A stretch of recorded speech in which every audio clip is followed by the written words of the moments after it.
हिमाचल में प्रदेश सरकार द्वारा जहां ऑटो और टैक्सियों को चलाने की अनुमति दे दी है, वहीं अब पब्लिक ट्रांसपोर्ट को भी शुरू करने की मांग उठने लगी है। कुल्लू सदर के विधायक सुंदर सिंह ठाकुर ने भी प्रदेश सरकार से मांग रखी है कि आम लोगों की सुविधाओं को ध्यान में रखते हुए जल्द से जल्द प्रदेश में बसों को चलाया जाना चाहिए। प्रदेश कांग्रेस के उपाध्यक्ष एवं कुल्लू सदर के विधायक सुंदर सिंह ठाकुर ने प्रदेश सरकार से मांग रखी है कि 2 महीने से यातायात के लिए जनता को खासी दिक्कतों का सामना करना पड़ रहा है, जिसके चलते अब हिमाचल में भी पब्लिक ट्रांसपोर्ट को शुरू करना चाहिए। सुंदर सिंह ठाकुर ने कहा कि जब पंजाब, हरियाणा, उत्तर प्रदेश जैसे बड़े राज्यों में परिवहन निगम ने पब्लिक ट्रांसपोर्ट को सोशल डिस्टेंसिंग के साथ शुरू किया है, तो प्रदेश में भी सरकार पब्लिक ट्रांसपोर्ट को शुरू कर सकती है। मेरा तो एक ही बात कहनी है सरकार से, आप वृद्धि करते हैं नहीं करते हैं ये मसला आपका है, ये फैसला आपने लेना है, लेकिन कृपया करके पब्लिक ट्रांसपोर्ट को चलाइए। जब आपने यहाँ पे टैक्सीज के चलने की अनुमति दे दी है, जब ऑटो चल रहे हैं, और ऐसे में पब्लिक ट्रांसपोर्ट का शुरू ना होना बहुत ही हमारे लिए निराशाजनक है। मैं चाहूँगा कि इस पे तुरंत कार्रवाई करते हुए, जो सरकार पंजाब में पब्लिक ट्रांसपोर्ट चल पड़ी है, यूपी में पब्लिक ट्रांसपोर्ट चल रही है, जब सोशल डिस्टेंसिंग के साथ जो आप लोगों को बाहर से हिमाचल में ला रहे हैं, तो विद इन हिमाचल खासतौर पे जो हमारे ग्रीन जोन डिस्ट्रिक्ट्स है, कुल्लू है, लाहौल है, किन्नौर है, आप इनमें तो गाड़ियां चलाइए। हिमाचल प्रदेश में जिस प्रकार बाहरी राज्यों से लोगों के आने के बाद कोरोना पॉजिटिव के मामले में इजाफा हुआ है, उसे देखते हुए रामपुर प्रशासन सजग चुस्त दुरुस्त हुआ है। बाहर से आने वाले लोगों को संस्थागत क्वारंटाइन भेजकर उनका विशेष ख्याल रखा जा रहा है। अगर कोरोना मरीज आ भी जाए, उसके लिए भी समुचित व्यवस्था की गई है। अब तक ज्यूरी, रामपुर, नोगली और तकलेच 4 स्थानों पर इंस्टीट्यूशनल क्वारंटीन सेंटर स्थापित किए गए हैं, जहां 66 लोग क्वारंटीन में हैं, जबकि बाहरी राज्यों और प्रदेश के अन्य जिलों से आए 530 लोग होम क्वारंटाइन में हैं।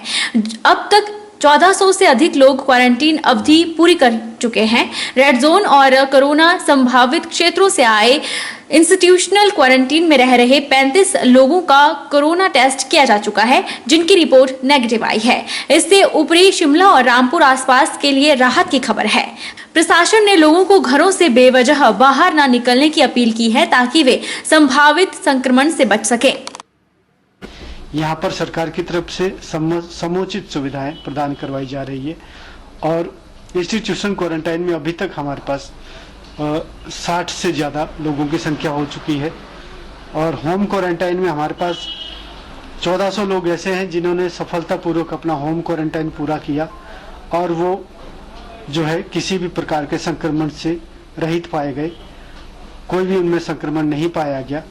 और हमारे पास 530 के आसपास ऐसे लोग हैं जो बाहरी प्रदेशों से आए हैं और जो अपना 14 दिन का होम क्वारंटाइन पूरा करने जा रहे हैं, और अभी उनका क्वारंटाइन पीरियड चला हुआ है। इसमें मैं आपके ध्यान में लाना चाहता हूं कि पिछले कुछ दिनों में हमने 30 से 35 सैंपल शिमला आईजीएमसी के टेस्टिंग के लिए भेजे थे, जो कि सारे सैंपल नेगेटिव पाए गए। एक तरफ कोविड-19 विश्व पर अपना कहर बरपा रहा है, तो दूसरी ओर केंद्र और राज्य सरकार सरकारी कर्मचारियों के वेतन भत्तों में कटौती कर उनका शोषण कर रही है। यह कहना है भारतीय मजदूर संघ नेता मदन राणा का। इसी मुद्दे को लेकर आज भारतीय मजदूर संघ नेता मदन राणा ने अपने सहयोगियों के साथ सरकार की मजदूर विरोधी और दमनकारी नीतियों के विरोध में उपमंडलाधिकारी नागरिक बलवान चंद मंडोत्रा के माध्यम से राष्ट्रपति को ज्ञापन सौंपा। माननीय राष्ट्रपति जी को एक मांग पत्र भेजा है, जिसमें केंद्र सरकार की और प्रदेशों की सरकार की जो मजदूर विरोधी और दमनकारी विरोधी नीतियों जो मजदूरों के ऊपर थोपी जा रही हैं और पूंजीपतियों को जो बढ़ावा दे रहा है, उसके विरोध में आज भारतीय मजदूर संघ ने पूरे देश के अंदर एक मांग पत्र माननीय राष्ट्रपति जी को भेजा है। ये जो मजदूर विरोधी जो निर्णय हैं, ये दमनकारी नीतियां जो मतलब केंद्र की सरकारें और प्रदेश की सरकारें जो मजदूरों के ऊपर थोप रही है, भारतीय मजदूर संघ हिमाचल प्रदेश इसका डट कर विरोध करता है। कर्नाटक से जोगिंदर जोगिंद्रनगर पहुंचे 10 लोगों की रिपोर्ट नेगेटिव आने से स्थानीय प्रशासन को बड़ी राहत मिली है। बीते 3 दिन पहले कर्नाटक से जोगिंद्रनगर पहुंचे लोगों के रैंडम सैंपल लिए गए थे, जिनकी रिपोर्ट नेगेटिव आई है। वीरवार को नागरिक अस्पताल जोगिंद्रनगर के चिकित्सकों ने प्रयोगशाला के फार्मासिस्टों के नेतृत्व में दिल्ली से जोगिंद्रनगर पहुंचने के बाद 9 लोगों की रैंडम सैंपल लिए, जिनमें 3 छोटे बच्चे भी शामिल थे। दोपहर बाद डॉक्टरों की टीम ने महाराष्ट्र से पहुंचे 40 से अधिक लोगों के रैंडम सैंपल इकट्ठे किए, जिनकी रिपोर्ट भी इसी सप्ताह आएगी। प्राप्त जानकारी के अनुसार अभी तक उपमंडल के आधे दर्जन से अधिक संस्थागत क्वारंटाइन केंद्रों में रह रहे करीब 100 लोगों के स्वास्थ्य की जांच प्रक्रिया जारी है। यहां पर पुलिस की निगरानी में संस्थागत क्वारंटाइन लोगों की हर गतिविधियों पर प्रशासन और स्वास्थ्य विभाग की नजर है।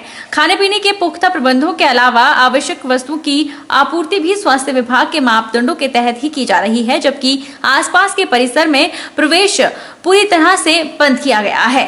अस्पताल के आधे दर्जन से अधिक डॉक्टरों की टीम को रैंडम सैंपल लेने के लिए तैयार किया गया है और बीते 3 दिनों में संस्थागत क्वारंटाइन में 50 से अधिक रैंडम सैंपल इकट्ठे कर सरकार द्वारा अधिकृत प्रयोगशाला में मेडिकल रिपोर्ट के लिए भेज दिया गया है।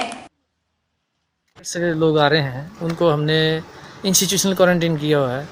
तो ये हमारा आरटीआई जोगिंद्रनगर का मातृ छाया हॉस्टल है, जिसमें हमने जो महाराष्ट्र से हमारे 4 बसें आई हैं, उसमें जितने लोग आए हैं उनको यहाँ हमने ठहराया हुआ। इनके खाने पीने रहने की पूरी व्यवस्था की हुई है और साथ में 2 टीमें हमने लगा रखी हैं जो कि इनका हर तरह से ख्याल रख रही हैं और जो भी इनकी आवश्यकता है वो पूरी करने की कोशिश कर रहे हैं ताकि इनका समय यहाँ ठीक बीते। नैना देवी विधानसभा क्षेत्र के एकमात्र औद्योगिक क्षेत्र ग्वालथाई में अधिकतर उद्योग घरानों के पलायन की वजह से क्षेत्र में सन्नाटा छा गया है। ग्वालथाई में अभी तक 56 औद्योगिक घराने स्थापित किए जा चुके हैं। इनमें से अधिकतर उद्योग कई वर्षों से बंद हो चुके हैं। कोरोना महामारी के चलते अब 7 उद्योगों को चलाने की अनुमति प्रदान की गई है, जिनमें से 6 उद्योगों में काम शुरू हो चुका है। एक में अंतर्राज्यीय अनुमति प्रदान न होने की वजह से कार्य शुरू नहीं हो पाया है। औद्योगिक क्षेत्र ग्वालथाई में लगभग 56 औद्योगिक घरानों ने उद्योग स्थापित किए थे, जिस कारण नैना देवी विधानसभा क्षेत्र के चंगर क्षेत्र के लोगों को कुछ रोजगार के अवसर मिलने शुरू हुए थे। कुछ उद्योग तो स्थापित होने के कुछ साल बाद ही दिवालिया हो गया। या यूं कहा जाना उचित होगा कि सरकार की तरफ से मिलने वाली सब्सिडी मिलने के बाद कुछ औद्योगिक घराने अपना तामझाम उठाकर चल दिए। अधिकतर उद्योगों के मेन गेट पर मात्र चौकीदार ही देखे गए। अब जो कुछ उद्योग कोरोना वायरस के चलते कुछ उद्योग बंद हुए थे, उनमें से अभी तक 7 उद्योगों को चलाने की अनुमति प्रदान की गई है, जिनमें से 6 उद्योगों में कुछ काम शुरू किया गया है, लेकिन यहाँ कामगार की संख्या कम है। इस तरह से औद्योगिक घरानों के बंद होने से इस क्षेत्र के रोजगार के साधन बंद हो गए हैं। औद्योगिक क्षेत्र ग्वालथाई में अब भी लॉकडाउन के दौरान रीस्टार्ट करने के लिए 7 यूनिट को परमिशन दी गई है, जिनमें से 6 चल पड़ी है और 1 को अभी नहीं चला पा रहे हैं क्योंकि इंटरस्टेट परमिशन नहीं मिल रही है। तो बाकी यहाँ कोई 50 के करीब यूनिट लगे हैं, मैक्सिमम बंद पड़े हैं। लॉकडाउन के दौरान जिला बिलासपुर के स्पेशल फॉर पैरा कमांडो सूबेदार शहीद संजीव कुमार के परिवार को एनएसजी कमांडो की तरफ से 11,20,000 की आर्थिक सहायता प्रदान की गई है। हिमाचल प्रदेश के जिला बिलासपुर के हटवाड़ क्षेत्र का लाल सूबेदार शहीद संजीव कुमार 4 अप्रैल को कुपवाड़ा में दुश्मनों से लोहा लेते वक्त शहीद हो गए। पंचायत प्रधान सहित ग्रामीण लोगों की मौजूदगी में एनएसजी के कमांडो कैप्टन गोवर्धन तिवारी ने शहीद की धर्मपत्नी को चेक भेंट किया। 4 अप्रैल को उत्तरी कश्मीर केरन सेक्टर में घुसपैठ कर आए एक आतंकवादी समूह और सुरक्षा बलों के बीच भीषण मुठभेड़ हुई, जिसमें सेना के 5 जवान शहीद हो गए, जिनमें से एक जवान बिलासपुर जिला के घुमारवी उपमंडल के हटबाड़ पंचायत का स्पेशल फॉर पैरा कमांडो सूबेदार संजीव कुमार भी शामिल था। एनएसजी के कमांडो कैप्टन गोवर्धन तिवारी ने बताया कि यह पैसा इकट्ठा करके शहीद के परिवार को दिया गया है ताकि उनके परिवार की मदद की जा सके।